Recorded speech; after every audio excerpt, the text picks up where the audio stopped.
दरबार में बुलाए, बोले अगर सब लोगों की इच्छा हो तो हम बेटी की शादी कर दें। अच्छा, तुम्हारे पिताजी बोले, फिर क्या हुआ? मैंने कहा पिताजी यही चिंता तो हमें है कि बहन सयानी है और आंख की अंधी है, अच्छी अच्छी लड़कियों को लड़के फेल कर देते हैं, तो इस अंधी के साथ कौन शादी करेगा। लेकिन मैंने वादा किया कि मैं लड़का ढूंढूंगा और बहन की शादी धूमधाम से करके विदाई करूंगा। फिर क्या हुआ? तो कौशल सिंह ने कहा भैया ऐसा करिए, जब पिताजी ने कहा आधा राज दे दूंगा जो लड़का शादी करेगा, तो कौशल सिंह ने कहा पहले मेरा हिस्सा बांट दो, बाद में शादी करना। मैंने कहा शादी हो जाने तो, बोला शादी हो या भाड़ में जाए। गुस्से में आकर दो एक हाथ मार दिया।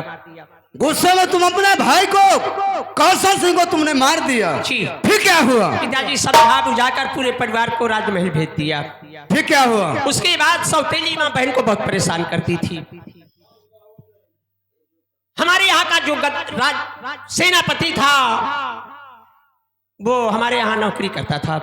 अच्छा, सेनापति तुम्हारे दरबार में नौकरी करता था? और बहन का वर ढूंढने के लिए पिताजी को रतनगढ़ ले गया, लेकिन सौतेली माँ की चाल थी। सौतेली माँ ने सेनापति से वादा करवा लिया कि यदि महाराज का कत्ल कर दोगे तो मैं मुल्क आसाम का राजा बनाऊंगी। तुम्हारी माता जी ने सेनापति से वादा करा लिया जी कि मेरे पति का खून कर दोगे तो ये आसाम नगर का तुम राजा बनोगे। जी। फिर क्या हुआ? सेनापति वादा करके पिताजी को रतनगढ़ ले गया और जंगल में ले जाकर मेरे पिताजी को गोली मार दिया जल्लाद भैया। फिर क्या हुआ? और वहां से वापस आया, मेरी बहन, माताजी और सेनापति रो रहे थे। मैंने कहा क्यों रोते हो? बोले डाकुओं का दल मिल गया, तुम्हारे पिताजी को गोली मार दिया। अच्छा, बात मेरे समझ में आ गई कि खून करने वाला गद्दार सेनापति और खून करवाने वाली ये सौतेली माँ। फिर क्या हुआ? मुझे क्रोध आ गया भैया। उसने कहा गोली मैंने मारा है तेरे पिता को। मैंने कहा तुम दोनों को जिंदा नहीं छोड़ूंगा, इसलिए तुम्हें बुलाकर तुम्हारे हवाले कर दिया कि अगर फूल सिंह का हम कत्ल करवा देंगे तो न रहेगा बांस न बजेगी बांसुरी। कैसे हमारा कत्ल करेगा? बस यही मेरी कहानी, आप मेरा कत्ल कर दीजिए भैया। क्या बताऊं? फूल सिंह की दुख भरी कहानी सुनकर मेरे हाथों से तलवार गिर चुकी है। फूल सिंह, बोलो। तुम्हारी दुख भरी कहानी सुनकर एक जल्लाद के हाथों से तलवार गिर गई है। तुम्हारा कत्ल नहीं करूंगा फूल सिंह, तुम निर्दोष हो। क्या आप मेरा कत्ल नहीं करेंगे? नहीं फूल सिंह, तुम्हारी दुख भरी कहानी सुनकर मेरे हाथों से तलवार गिर गई है। तुम निर्दोष हो, तुम्हारा मैं कत्ल नहीं करूंगा, मैं तुमको छोड़ दूंगा फूल सिंह। आप मुझे छोड़ देंगे? कहीं ये राज सेनापति और रानी को मालूम हो जाएगा कि फूल सिंह को जल्लाद ने छोड़ दिया है, तुमको तुम्हारे परिवार को लोग जिंदा नहीं छोड़ेंगे भैया। फूल सिंह, मेरे बाल बच्चों की फिक्र मत करो, एक जल्लाद की शर्त है। फूल सिंह, मेरे बाल बच्चों की फिक्र मत करो, तुमको मैं छोड़ दूंगा, एक जल्लाद की शर्त है फूल सिंह। क्या शर्त है? बोलो। फूल सिंह, जल्लाद की यह शर्त है कि तुमको मैं छोड़ दूंगा, तुम आसाम नगर छोड़कर तुम जंगल की तरफ फरार हो जाओ। वही ये राज छोड़कर मैं जंगल की तरफ चला जाऊं? जंगल की तरफ चले जाओ, वही जंगल में बसर गुजर करना, अपनी बहन रेखा की छुप छुप के, वही जंगल से अपनी बहन रेखा को छुप छुप के रक्षा करना। बहुत अच्छी बात है, मैं आपके कहने के अनुसार ये काम करूंगा।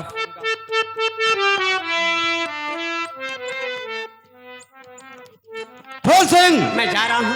इसी बात तुम यह जंगल की तरफ तुम तुरंत फरार हो जाओ। ठीक है, मैं जंगल की तरफ जा रहा हूं और लौटकर कभी मुल्क आसाम नहीं आऊंगा भैया। ठीक है फूल सिंह, इसी बात तुम ये जंगल की तरफ तुम फरार हो जाओ। अगर मैं दुनिया में जिंदा रहूंगा तो फिर आपसे मिलूंगा। चलो ठीक है, तुम जा सकते हो। क्या बताऊं फूल सिंह, तो मैं दक्षिण की ओर जंगल से मैं छोड़ दिया हूं, अब मुझे उत्तर की तरफ जंगल की तरफ चलना चाहिए। उसी जंगल में कोई शेर चीता का नजर पड़ेगा तो उसी शेर चीता का आंख आप कलेजे निकाल कर सेनापति को और महारानी जी को मुझे दिखा देना चाहिए। चलो क्या बताऊं? सेनापति को मैंने पूरी कहानी बता दिया, बेचारे को रहम आ गया, मुझे छोड़ दिया। तेरी महिमा परंपार है प्रभु, और यही मेरे भगवनी, यही मेरे भगवन का फरमान है, और सबसे बड़ा दुनिया में ईमान है, सबसे बड़ा दुनिया में ईमान है। हमें जंगल की तरफ चलना चाहिए।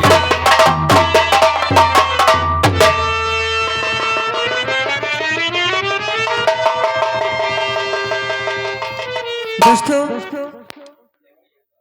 वो दिन और वो समय और वो रात आ गई।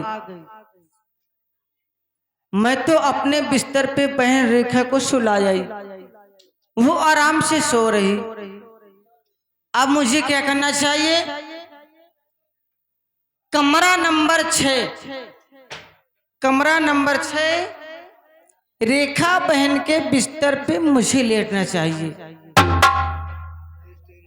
क्योंकि मेरे पिताजी महारानी से वादा किए थे कि बहन रेखा के इज्जत से जरूर खेलूंगा।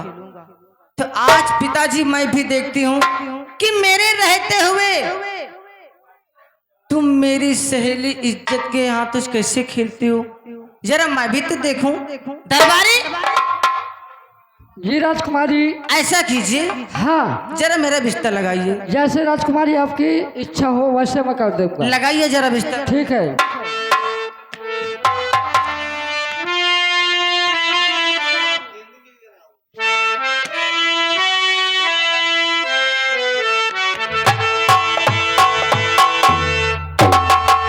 जिंदगी की राहों में रंज गम के मेले हैं,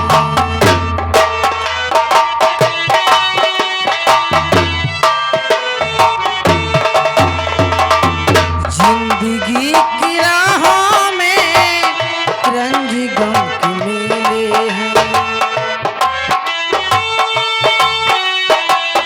भीड़ है कयामत की, भीड़ है कयामत की,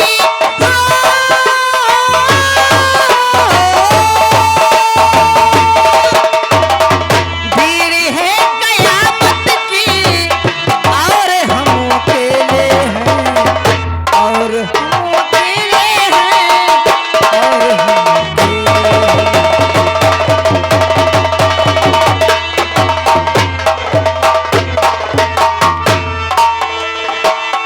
आईने के साथ टुकड़े करके हमने देखे हैं,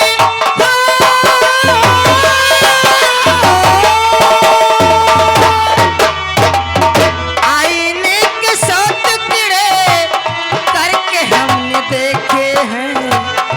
एक में भी तन्हा थे, एक में भी तन्हा थे, सौ में भी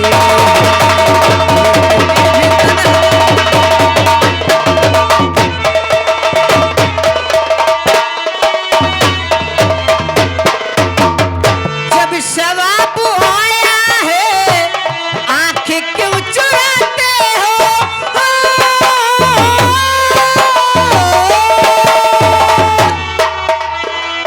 जब सवाब आया है आंखें क्यों चुराते हो।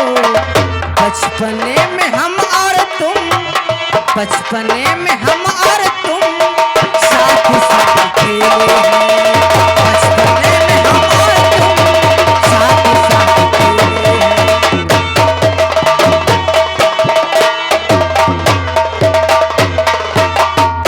दोस्तों, काफी रात भी हो गई और मेरे पिताजी आने वाले ही होंगे। चलो मैं चुप्पी सो जाऊं, और क्योंकि मेरे पिताजी आने वाले होंगे मैं सोती।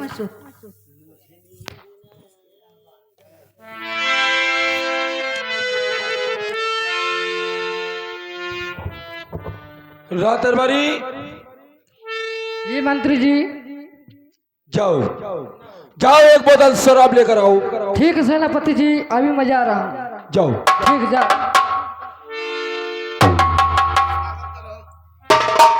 लीजिए। तू नहीं पिएगा? नहीं, मैं नहीं पीता इसको। क्यों? नहीं, बेकार है। अरे बहुत अच्छी है। आप पीजिए, मैं ही गेट पे बैठा हूँ। तो इसका मतलब तू नहीं पिएगा? नहीं। ठीक है, हम पीते हैं। ठीक है।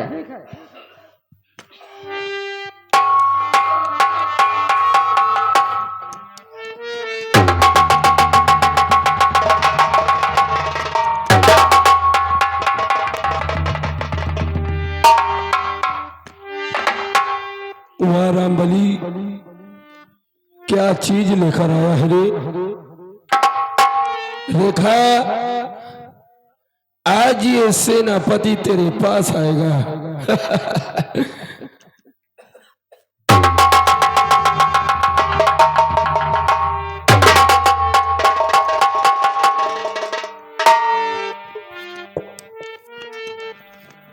अरे झूम झूम झूम झूम झूम झूम, काली घटा है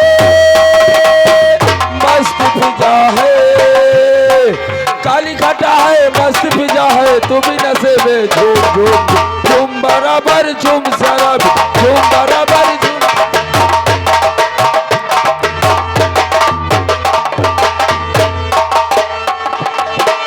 आज इंगूर की बेटी से मोहब्बत कर ले, शेख साहब की नसीहत से बगावत कर ले। इसकी बेटी ने उठा रखी है सर पर दुनिया, ये तो अच्छा हुआ इंगूर को बेटा न हुआ।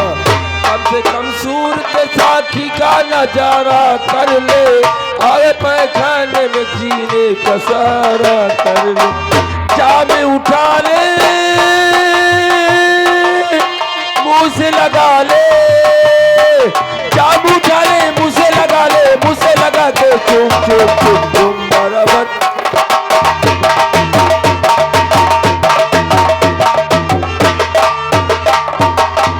जो भी आता है यहाँ पी के मचल जाता है, जब नजर साए की पड़ती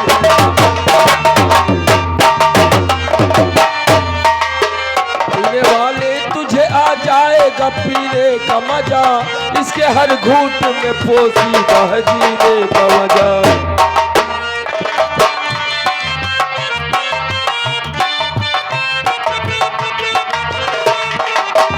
बात जब पीने की आ जाए तो डरना कैसा, जाम जब सामने आए तो करना कैसा। जाम उठा ले, मुँह से लगा ले, जाम उठा ले, मुँह से लगा ले, मुँह से लगा के चुम चुम चुम चुम बराबर चुम।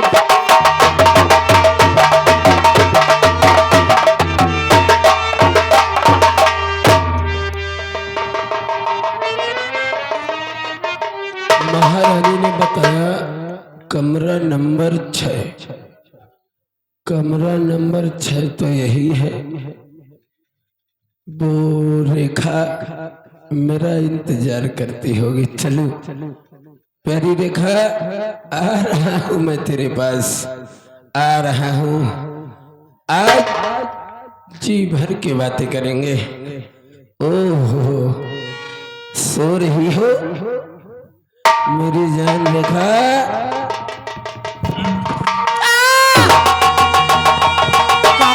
अरे पिताजी आप,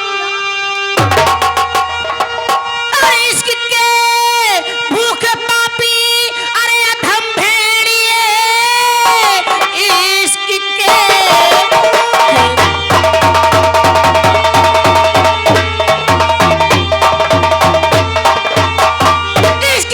भूखे पापी, अरे अधम भेड़िए, अरे अपनी बेटी को तू भी पहचाना नहीं, तेरी नीयत का मुझको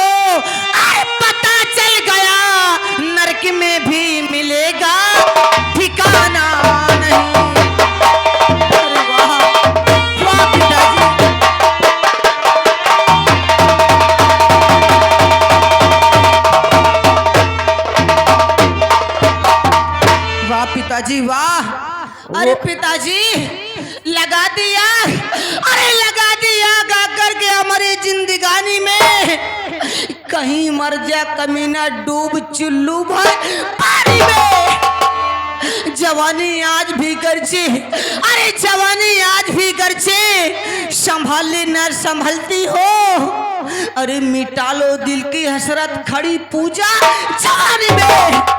पिताजी अगर आपकी दिल की हसरत, अगर आपकी तमन्ना न मिटी हो तो तुम्हारे सामने तुम्हारी बेटी पूजा खड़ी है, मिटा लो अपने दिल के अरमान। अरे सारे मर गए, बताओ मसाले का मना करत रहे हो कि या दारू दूरी के चक्कर मना पर, और मैं भैया यही से दारू छोड़ दी हूँ। एक बार दारू मैं पिए और मही का पिए जब दारू तो मही का मजा आई, तो मैं का की हूँ, मैं सारे का कहूँ कि एक कोटर और ले लिया, मैं एक कोटर और ले ली हूँ। अब एक कोटर लेके जब अपने गांव के किनारे पहुंचे हूँ तो मैं कहूँ लाओ यहू का पेड़ ले आओ, और जब मैं दारू वहू का पी ली हूँ तो भैया माइका जाएगा चाहे मेहरिया वाले कोठरी में मैं घुस गया बोकरी वाली कोठरी में, तो मैं सोचे ऐसा दारू बिल्कुल बेकार, या साल लिहाड़ा मर गा, अरे मर जा सारे चुल्लू भर पानी में। बेटी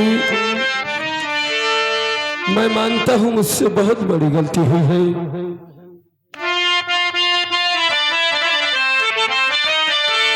और चूमता हूँ मैं बेटी तुम्हारे कदमे, माफ कीजिए बेटी हमारी खता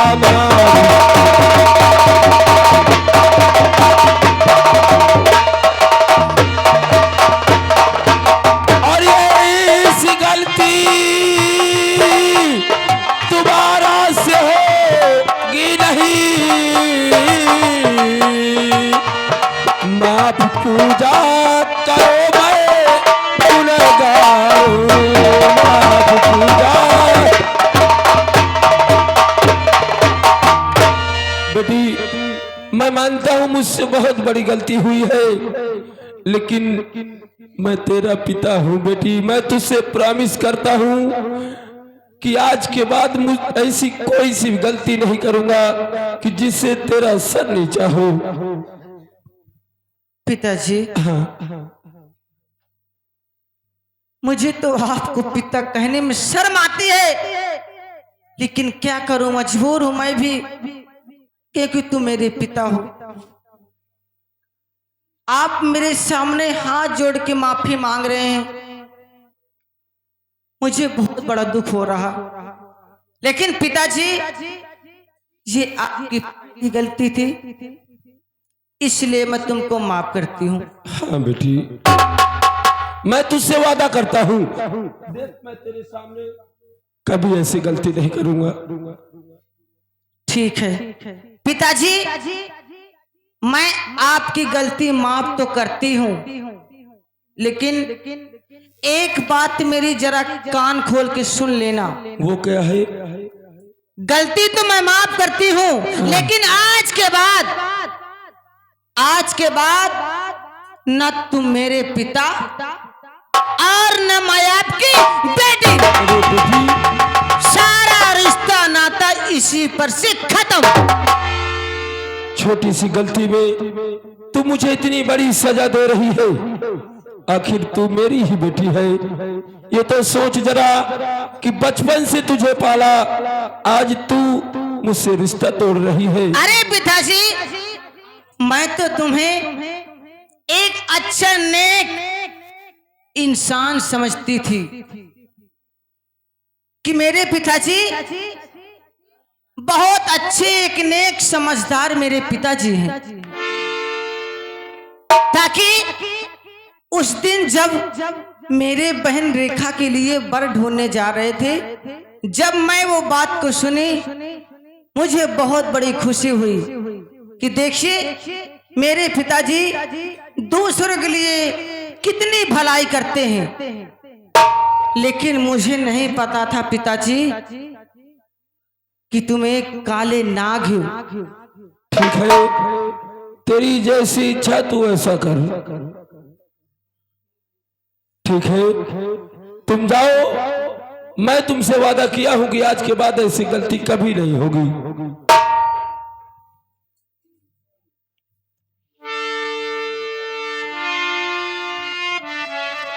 लेकिन पूजा, एक बात मेरे समझ में ये नहीं आ रही कि ये कमरा नंबर 6 तो रेखा का था, लेकिन इसमें तुम कैसे आ गई? हाँ पिताजी, आपने ठीक कहा। ये कमरा नंबर 6 रेखा का था। रेखा का ही है कमरा नंबर 6, लेकिन मुझे ऐसा जानबूझकर करना पड़ा। अच्छा, लेकिन क्यों पिताजी? क्यों? पिताजी मुझे इसलिए करना पड़ा कि जरा उस दिन को याद करिए कि महल के अंदर महारानी जी और आप आपस में बातें कर रहे थे। वो उस दिन? हाँ पिताजी, पिताजी जब दोनों लोग आपस में बातें कर रहे थे तो मैं आपकी बातें, सारी बातें पर्दे के पीछे से सुन रही थी। तभी मुझे ऐसा करना पड़ा कि वो मेरी बचपन की, मेरे साथ में रहने वाली मेरी सहेली है, मैं ऐसा हरगिज होने नहीं दूंगी। पिताजी तभी मुझे ऐसा करना पड़ा। तो ये बात है। हाँ, यही तो मैं सोच रहा था कि रेखा के कमरे में पूजा कैसे आ गई। ठीक है, तुम जाओ। मैं तुमसे वादा किया हूं, आज के बाद मैं कोई ऐसा काम नहीं करूंगा और कोई ऐसी गलती भी नहीं करूंगा कि जिससे मुझे तुम्हारे सामने शर्मिंदा होना पड़े। ठीक है पिताजी। ठीक है, तुम जाओ। मैं जा रही हूँ, लेकिन आइंदा दोबारा ऐसा होना नहीं चाहिए। कभी नहीं होगा। ठीक।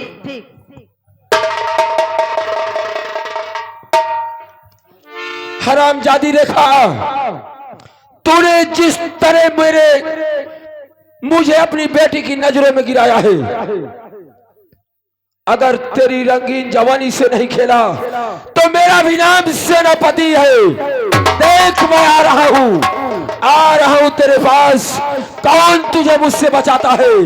भाग साली, कितना भागेगी?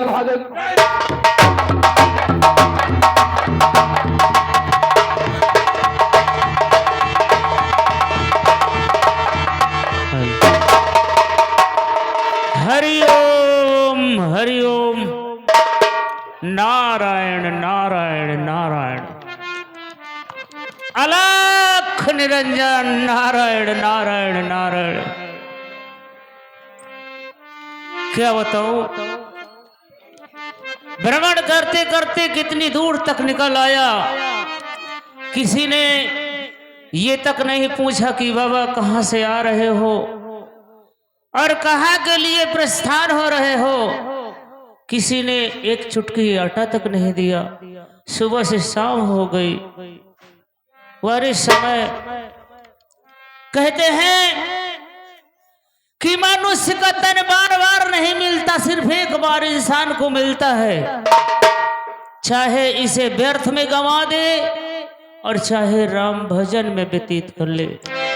भक्तों, एक भजन रहा, गौर करके सुने, ये बहुत अनमोल जीवन है।